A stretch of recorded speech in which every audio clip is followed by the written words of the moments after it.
So good afternoon, and what I'd like to do is very quickly go through these slides and then open it up for any questions that you might have. So what I'd like to do is give you a status update as to where we are on the network, because is to give you a status update as to the status of the networks, so that you get a feel for how ready we are for IoT and what is the way forward.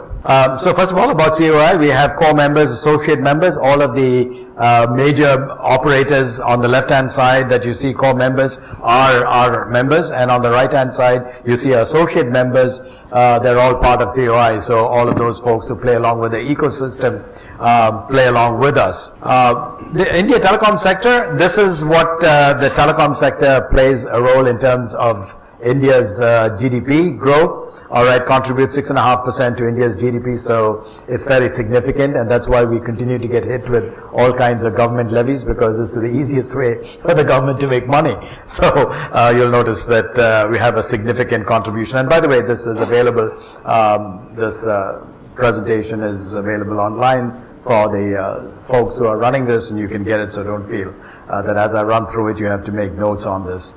All right, where are we going? This is the 2020 projections, connecting 250,000 villages, 100 smart cities, GDP growth to 8.2% in terms of contribution, in terms of jobs being created, incremental private sector investments of 500,000 crore rupees in the next 5 years.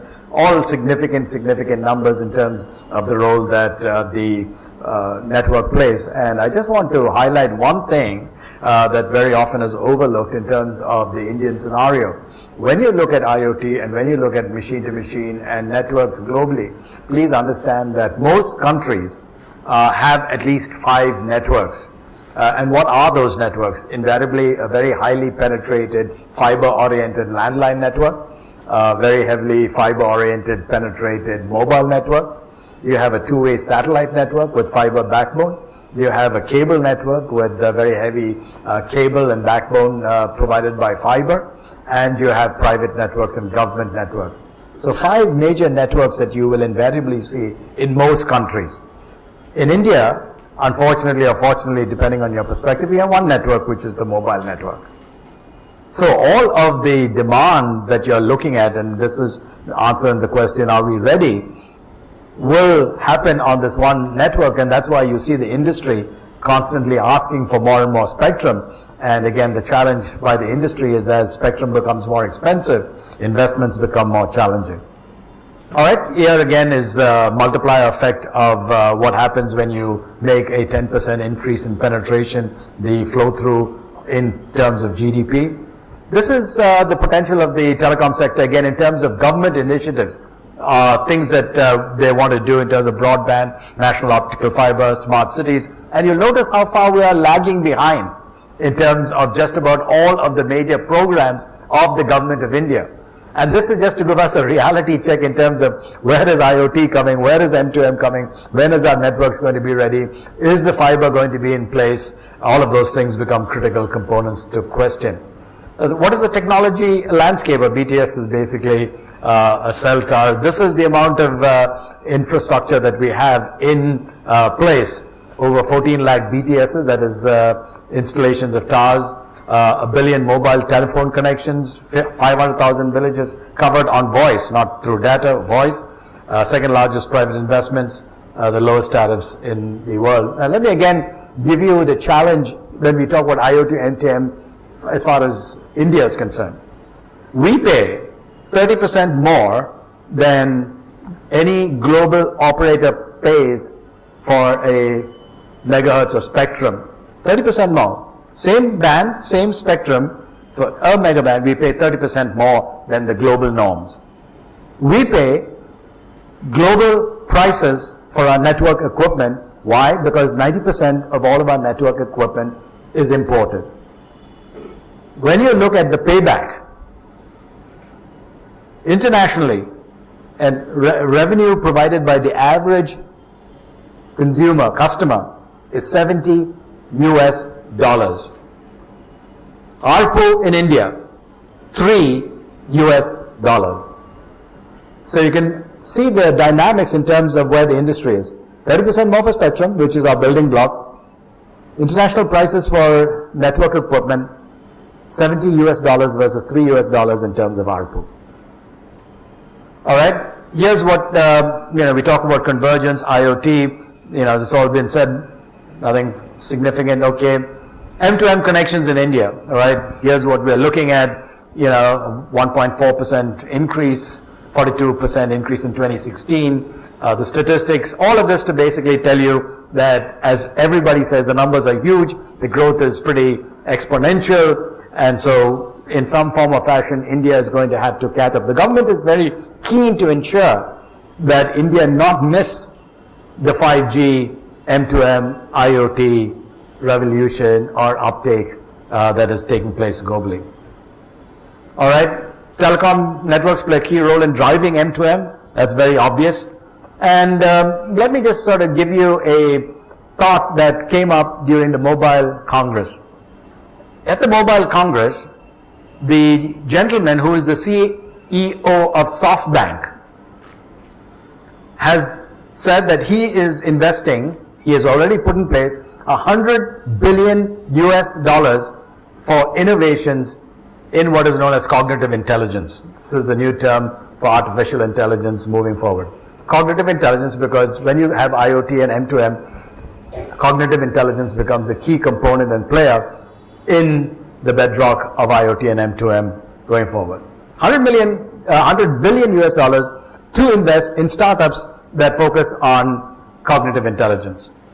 He's already bought a company called, I think it's AMC or something. It's $32 billion that makes the chipsets for IoT and M2M devices. And why is he making these investments? His prediction, and by the way, this is a guy who's put his money and his mouth together. He says that if you look at a room, any aggregation of individuals, the average IQ is about 100. If you have an Einstein in the middle of that room, that IQ for that person would go up to about 200, somewhere in that range. He said, and his prediction is by 2030, 15 years plus from here, because of cognitive intelligence in IoT, M2M, and in machines, and in our system, the average intelligence that you will see in our networks, or in our systems, or in our machines, or in our sensors, whatever, is 10,000. Think about this. Human being, average 100. 2030, average IQ embedded in a machine, 10,000. Now you're going to have to live with the implications of what that means. Alright? Like you said, this looks like science fiction. We'll see, right?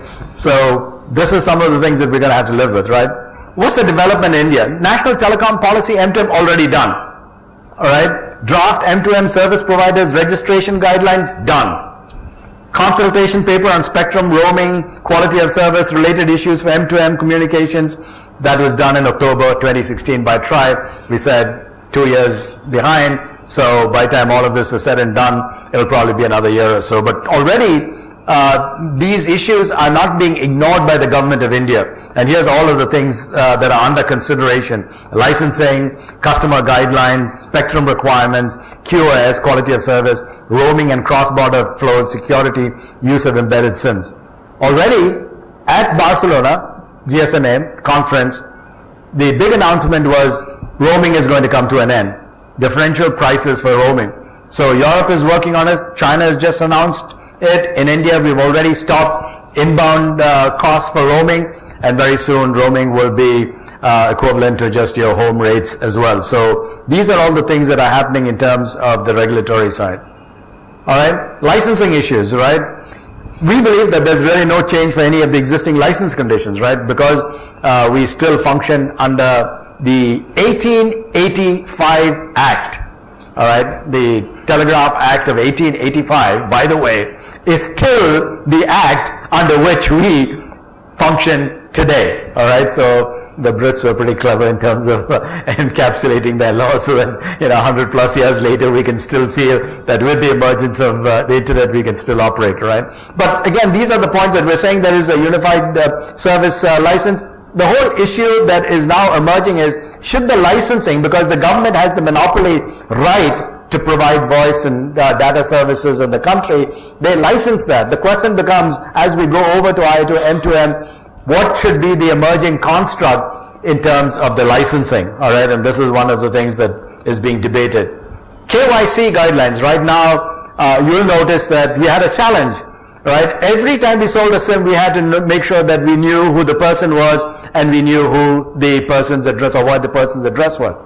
We've now moved over to Aadhaar. It was a big problem until Aadhaar was introduced, and now Aadhaar is a mandatory means of ensuring that we know who you are.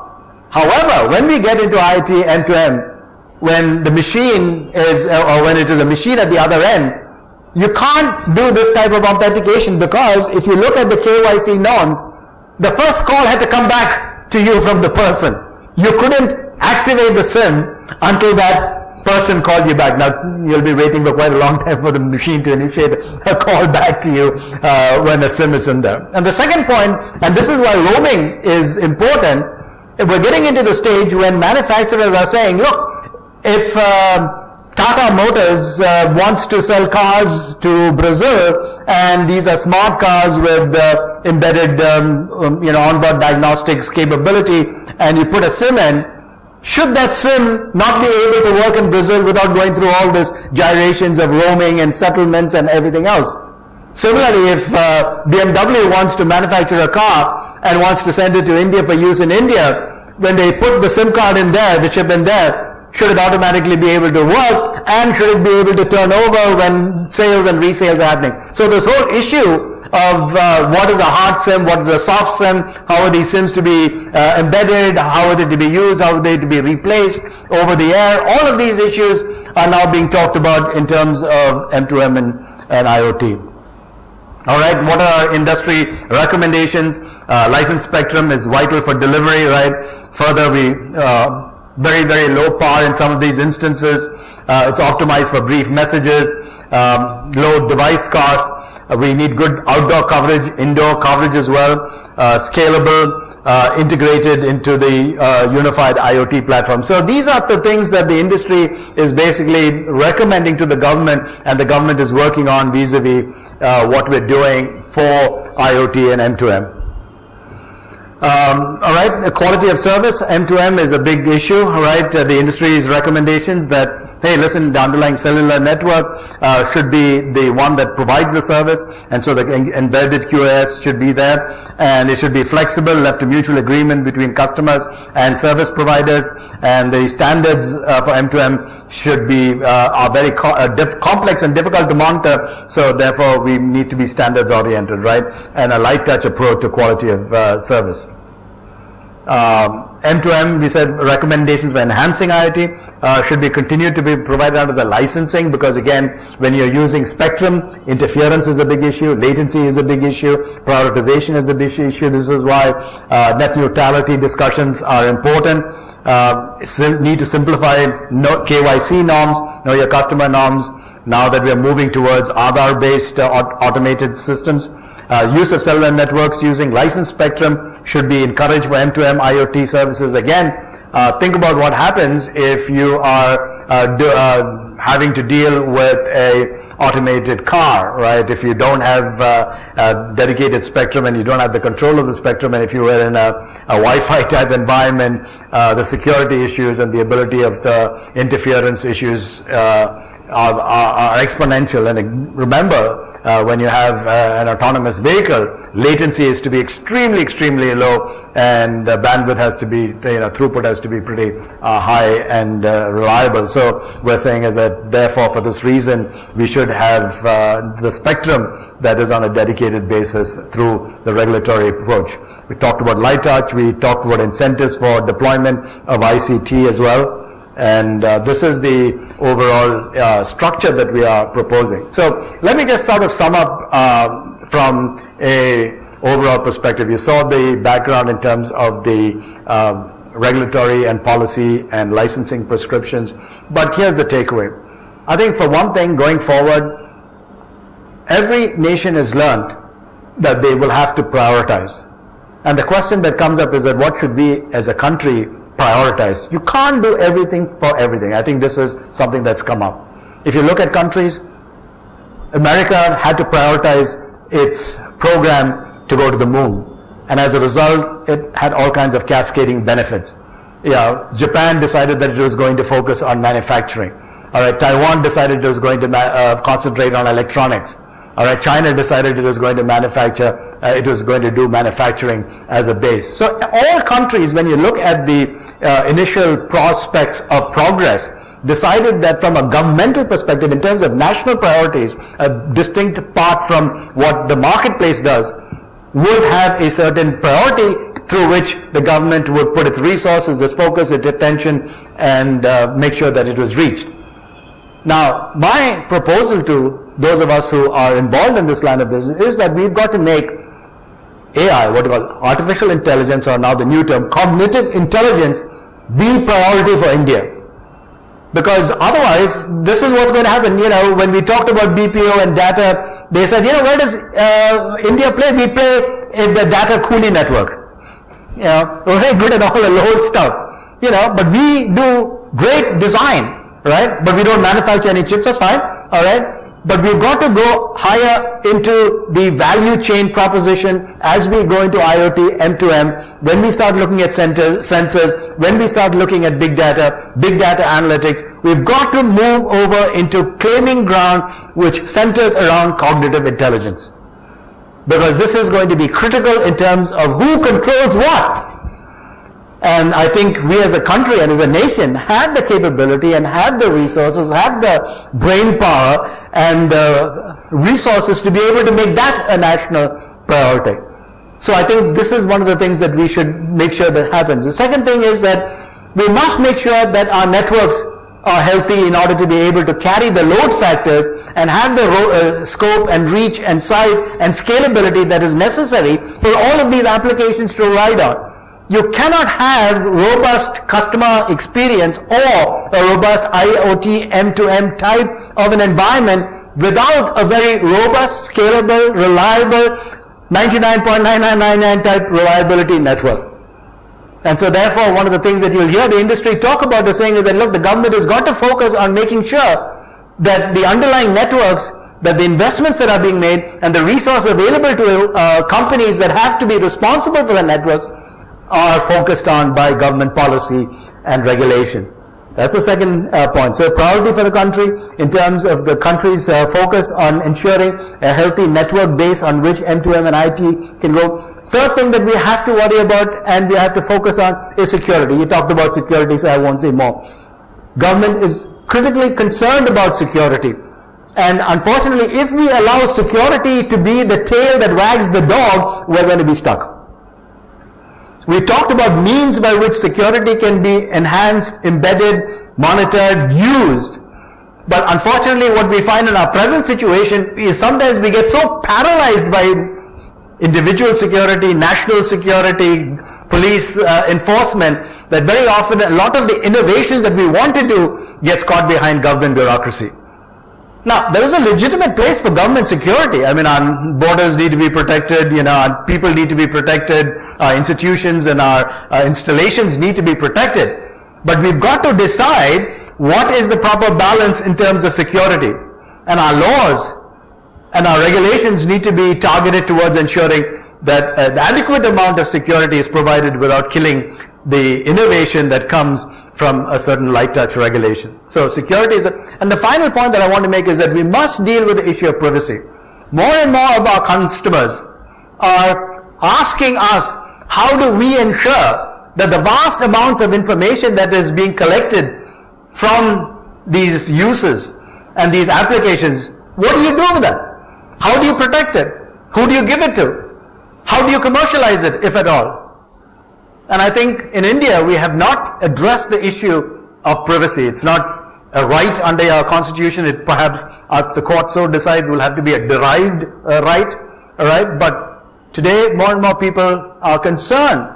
So, as consumers and as those who are operators, we must be very careful to be very transparent in communicating to the end user what our security provisions are, what our quality of service standards are, what they should expect by way of privacy and what they should not expect by way of privacy.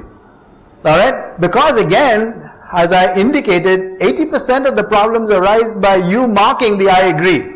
You cannot come back to the operator and say, after having given permission for an application to run on your device, to hold the operator responsible. Operators do have intermediary liability, it's a legal issue. But please understand that we must begin to start addressing what is the appropriate benchmark for privacy, both private and enterprise level and as a national level.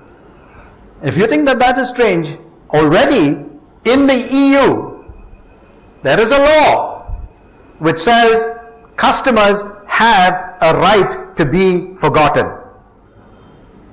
Now you ask, what is this right to be forgotten?